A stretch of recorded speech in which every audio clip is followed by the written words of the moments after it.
Sugar ఉన్న వాళ్ళ పరిస్థితి ఏంటి మేడం? అంటే షుగర్ ఉన్న వాళ్ళు ఇప్పుడు ఈ సమ్మర్‌లో మామిడి పళ్ళు తినటం కానీ, అలాంటివి తింటూ ఉంటారు కదా!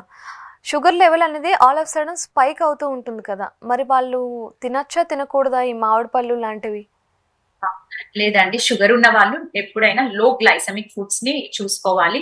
అంటే లో గ్లైసెమిక్ ఫుడ్స్ అంటే మనం తీసుకున్న ఫుడ్ తొందరగా షుగర్ అనేది పెంచకుండా అండ్ హ్మ్. తొందరగా షుగర్ అనేది కన్వర్ట్ అవ్వకుండా ఉండేదాన్ని గ్లైసెమిక్ ఇండెక్స్ అంటారు.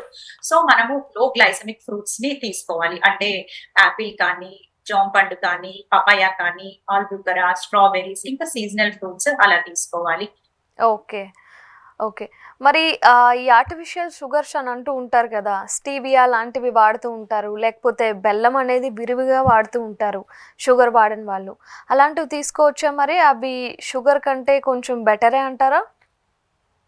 అంటే ఇవి స్టీవియా అనేవి ఆర్టిఫిషియల్ స్వీట్‌నర్స్ అయితే వాటిలో కొన్ని కెమికల్స్ ఉంటాయండి. అవి గూడా ప్రాసెస్‌డే అన్నమాట. దానివల్ల మన గట్ హెల్త్ అనేది ఖరాబ్ అవుతూ ఉంటది. అండ్ వెయిట్ గెయిన్ అవ్వడానికి ఛాన్సెస్ ఉంటాయి దానివల్ల. అండ్ కొన్ని టైప్స్ ఆఫ్ క్యాన్సర్స్ గూడా వస్తున్నాయి దానివల్ల. సో, హ్మ్. బెటర్ టు అవాయిడ్ కానీ ఒకేషనల్‌గా ఎప్పుడైనా యూజ్ చేసుకోవాలి అంటే స్మాల్ క్వాంటిటీస్‌లో యూజ్ చేసుకోవచ్చు. ఓకే. బెల్లం ఎంత వరకు తీసుకోవచ్చు మేడం? షుగర్‌కి కంప్లీట్‌గా ఆప్షన్‌గా బెల్లాన్ని తీసుకోవచ్చా? తీసుకోకూడదా? అంటే బెల్లంలో 80% ఆఫ్ సుక్రోసే ఉంటుందండి. హ్మ్. అంటే మనకి 100 గ్రామ్స్ ఆఫ్ బెల్లంలో 80 గ్రామ్స్ ఆఫ్ సుక్రోస్ ఉంటుంది. అంటే మనం అది తీసుకున్నప్పుడు సుక్రోస్ అనేది గ్లూకోజ్‌గా కన్వర్ట్ అయ్యి గ్లూకోజ్ ఫ్రక్టోజ్‌గా కన్వర్ట్ అవుతది. So, okay. బెల్లంలో కూడా బెల్లం తీసుకుంటే కూడా షుగర్ అనేది పెరుగుతుంది. కానీ బెల్లం అనేది మంచిది. అంటే ఐరన్ ఉంటుంది. అందులో మెగ్నీషియం ఉంటుంది. కానీ అది ఎవరు అంటే క్రానిక్‌గా ఇప్పుడు డయాబెటిస్ వచ్చి చాలా ఏళ్లవుతుంది. వాళ్ళు ఇన్సులిన్ వాడుతున్నారు. అలాంటి వాళ్ళు తీసుకుంటే మళ్ళీ ఇంకా ఎక్కువ పెరిగే అవకాశం ఉంటది. సో, అలా వాళ్ళు కాకుండా డయాబెటిస్ అంటే షుగర్ లెవెల్స్ నార్మల్‌లో ఉంచుకొని గుడ్ హ్మ్. కంట్రోల్ ఉన్న వాళ్ళు అండ్ ఫిజికల్ యాక్టివిటీ రెగ్యులర్‌గా చేస్తునే వాళ్ళు తీసుకోవచ్చు. ఓకే. ఓకే. అదే విధంగా చూసుకున్నట్లయితే వాళ్ళు షుగర్ ఉన్నవాళ్ళు షుగర్‌లెస్ కాఫీ అని, టీ అని తాగుతూ ఉంటారు.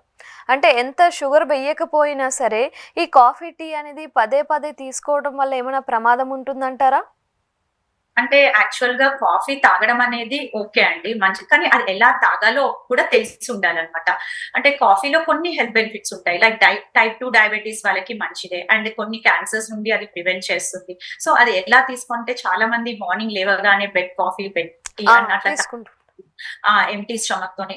సో, అప్పుడు ఎంప్టీ స్టమక్‌తో తాగితే అది యాసిడ్ రిఫ్లెక్ట్ అవుతది. అలా మంచిది కాదు. అండ్ కొంతమంది ఏం చేస్తారు బ్రేక్‌ఫాస్ట్ అయిపోగానే ఆ! తాగేస్తూ సో, అలా అవును. తాగితే కూడా మంచిది కాదు. అట్‌లీస్ట్ ఓ 1 అవర్ అయినా గ్యాప్ ఉండాలి.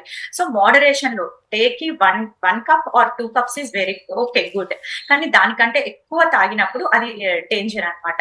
అండ్ అది కూడా బ్లాక్ కాఫీ డయాబెటిస్ ఉన్న వాళ్ళు బ్లాక్ కాఫీ తాగితే చాలా బెస్ట్. బ్లాక్ కాఫీ మేము తాగలేము అనుకున్న వాళ్ళు యూ కెన్ మిల్క్‌తో యాడ్ చేసుకోవచ్చు. బట్ వితౌట్ షుగర్ తాగండి. ఓకే. ఓకే.